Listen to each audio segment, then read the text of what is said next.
What's up everybody? I hope you are all doing well. I'm super stoked because my mom is making my favorite dish, chile rellenos, and I will be eating that after this video. By way of introduction, my name is Emmanuel Berrelleza. I am from Las Vegas. I am a rising senior studying government and English at Dartmouth College. Recently accepted an offer to study at Harvard Law School, so that's what I will be doing after graduation. If you haven't already, check out my other video on Harvard Law School admissions specifically, where I answer, questions about the personal statement, etc, etc. The purpose of this video is to focus specifically on the LSAT. I got a lot of questions on texts, Instagram, and Snapchat asking me how I studied, tips, etc. So that's what the purpose of this video is for. I hope it's informative, I hope it's useful, and let's get right to it.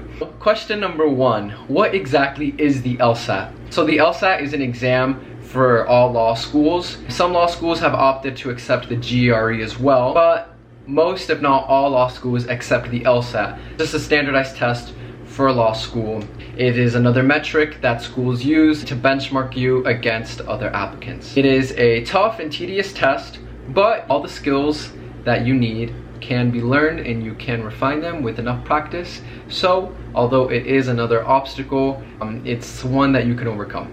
Question number two, what is a good score? A good LSAT score, it depends on what school you want to go to. The LSAT is out of 180, right? A good way to see what a good score is to see what the percentiles are for the school that you aim to go to. So for example, Harvard Law School releases the average LSAT for the admitted class. And I shared this for the GPA in my previous video, but just to recap, the 75th percentile LSAT is 175, the 50th is 173, and the 25th is a 170.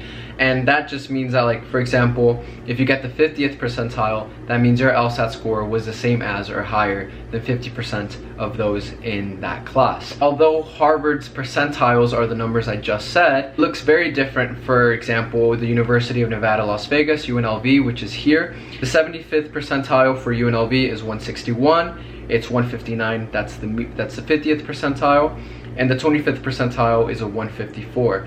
So as you can see, for example, the 50th percentile for UNLV is a 159, and the median percentile for Harvard Law is a 173. The goal is to score as high as you can, because even if you don't want to go to Harvard Law School, for example, and you want to go to your state school because you just have family in the area or whatever your reasons may be, if you get a high enough score, some state schools and some local schools might give you a full ride. No matter what, it is in your best interest to score as high as you possibly can, and I will share how to go about doing that. How did you approach the LSAT? If I could go back in time and retake the LSAT, I would first start with creating a timeline for myself.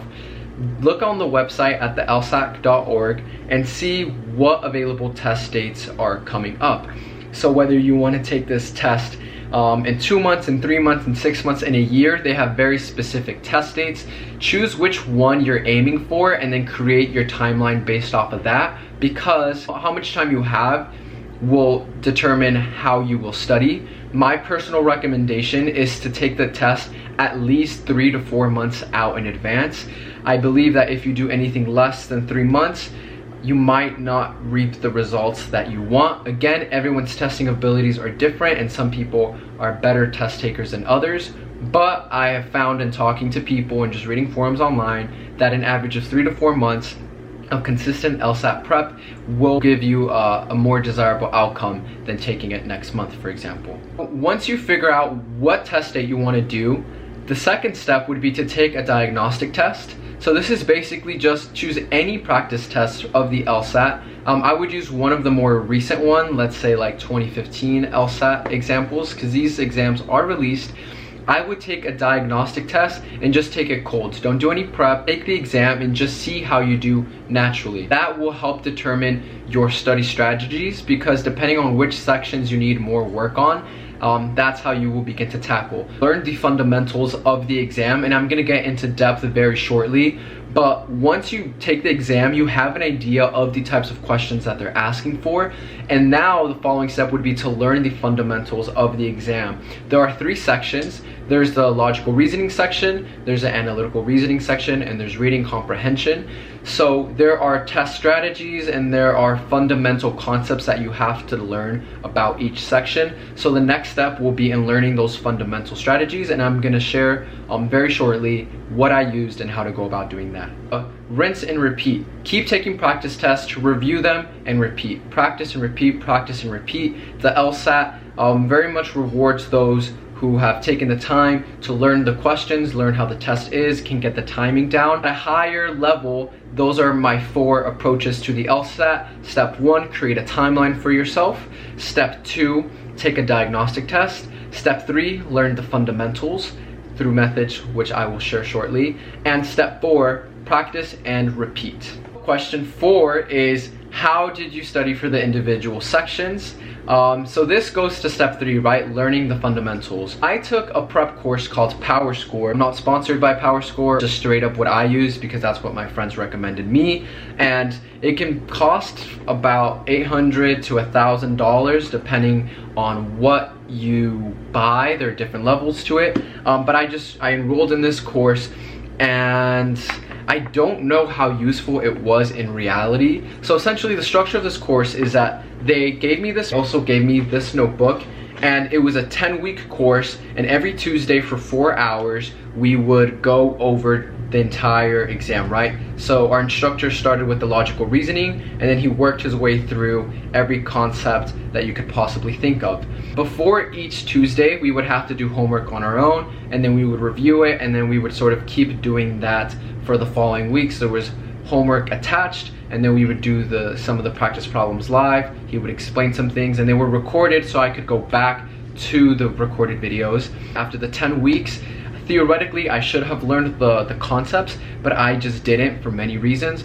I was taking classes simultaneously last summer while I was at Dartmouth, and I just didn't do any of the homework because I had actual homework to do for school, and I didn't really pay attention as much as I should have during those 4 hours because my attention span is like 2 minutes. After that, like, you kind of lost me. So I realized that for me personally, I really had to sit down and kind of reteach myself every single concept because it's such a dense exam, and you could kind of really go through every concept for as long as you need to.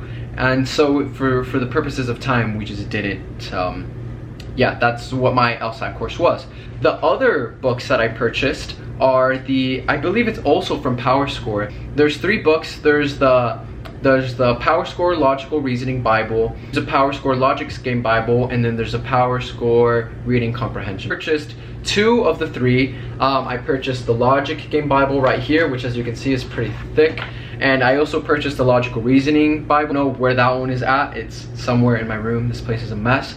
I did not purchase the Reading Comprehension one only because I felt like I was able to handle that section pretty well off the get-go. Another thing I should have mentioned earlier is that the normal LSAT has 4 sections. Well, there's 5, but one of them is an experimental section, meaning that you take the section but it's not actually counted. So out of the 5, you don't know which one is going to be counted or not. But from the 4 sections that are counted, 2 of them are logical reasoning, 1 of them is logic games, and the other one is reading comprehension. So as you can see, logical reasoning is like 50% of the exam, so you really have to drill those questions. I believe if you buy all 3, it's less than $200. I'll put the link in the description below for Amazon. The logic game Bible, for example, gives you every single type of structure that you could possibly get from the LSAT, and likewise, the logical reasoning book also gives you every single type of question type that you would be able to get. So the LSAT for the logical reasoning has different types of questions, and they're very repetitive. So what PowerScore does is that, they've studied them, they've written these books, and they basically teach you all the types of questions that have been on past exams so that there are no surprises. And as you take enough practice exams, I took about 30 or 40 of them, you will see that there starts to be a repetition of concepts so that when you are on test day, you just crush that exam because you've seen it multiple times. And these books definitely teach you the fundamentals. So how do I approach each section? So this is where I actually use this notebook. I basically just wrote down every single question that I got wrong, and I wrote down every single question that I was unsure about. I would take the section. Before even grading my paper, I would circle all the ones I was not 100% about. If I was not 100% certain, I would write it down and I would re-answer that question and then I would either keep the same answer or I would change it, and I would talk myself through my logic. Why did you choose it? Why did you change it? And then I would write all of that down on my notebook, and that was super helpful because it helped trace my thinking, which helped me improve expeditiously. This whole process of reviewing is called, I believe is what 7 Sage, which is another test company, calls the blind review. It's a great method. Basically, you just review your questions and then you write them down, and then you see whether or not you actually got it right or wrong. So I'm gonna attach the link in the description below so you can read more about how to blind review. It's a great article, it's a great strategy, it definitely helped me improve, and that's what I did for the logical reasoning. So for the logic games, from what I've seen, is also the easiest to improve on because there's a set structure to these games, and once you learn the structures, it's like it's methodical, like you got it down. I took a bunch of practice tests, and then I redid every single logic game until I got 100% of the questions correct under like 5 minutes. There are 4 games and you have 35 minutes, so that leaves you about 8 minutes and 45 seconds per game to finish on time. If you just redo every single logic game until you get them all right in like a fraction of the time, you will definitely improve your score. Again, the LSAT is very methodical. And lastly, there is the reading comprehension. So the reading comprehension, in my opinion, was difficult to improve on because you literally just have to read and you have to comprehend, and making those connections to comprehend was not always the easiest. It's not like a logic game where you follow the structure and that's it, or logical reasoning where you follow the structure and that's it. Reading comprehension is a little more abstract. The key to really tackling the reading comprehension is to get the tone of the passage. You know, what is the author thinking? You know, what does the author think about what they're saying? Do they agree with it? Do they disagree? What is being said in the passage? What helped me a lot was stopping every paragraph and asking myself, why did the author just say this? What was the purpose of this? So figuring out the tone as well as the structure is super important in tackling those questions, because you will get a lot of like main idea questions, but you will also get a lot of specific, you know, questions that reference a specific line. So if you can get the gist of the tone, of the structure, if you can mentally map out where things were said, it will help you a ton in saving time and referencing back to the passage if need be, and answering those questions. I'm not super helpful in the reading comp because I didn't buy the Power Score book for it, but in general, that's sort of how it goes.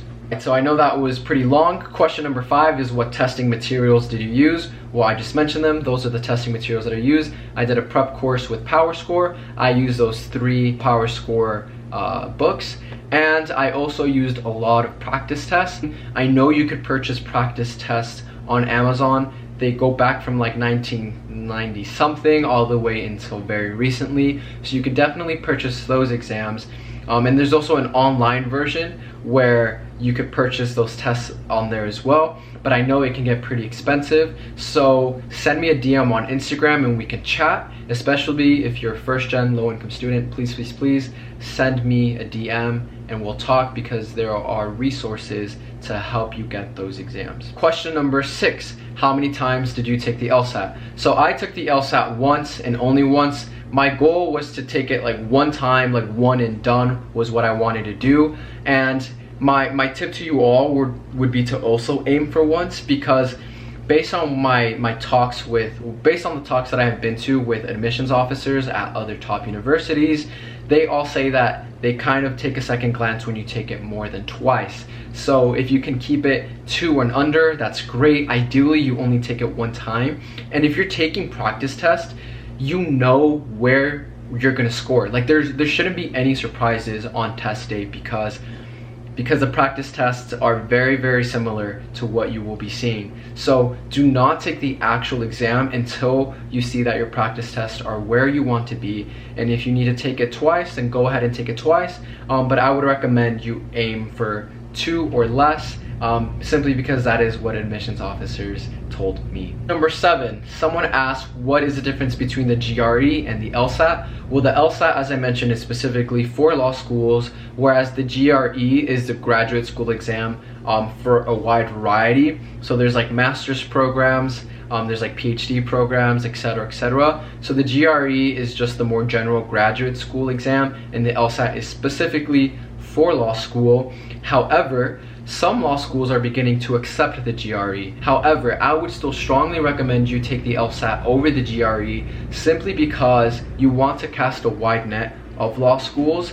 If you only take the GRE and you really want to go to law school and you only have 3 law schools that are accepting it and it doesn't work out for whatever reason, you won't be in the best position for going to law school. So I would personally recommend you take the LSAT.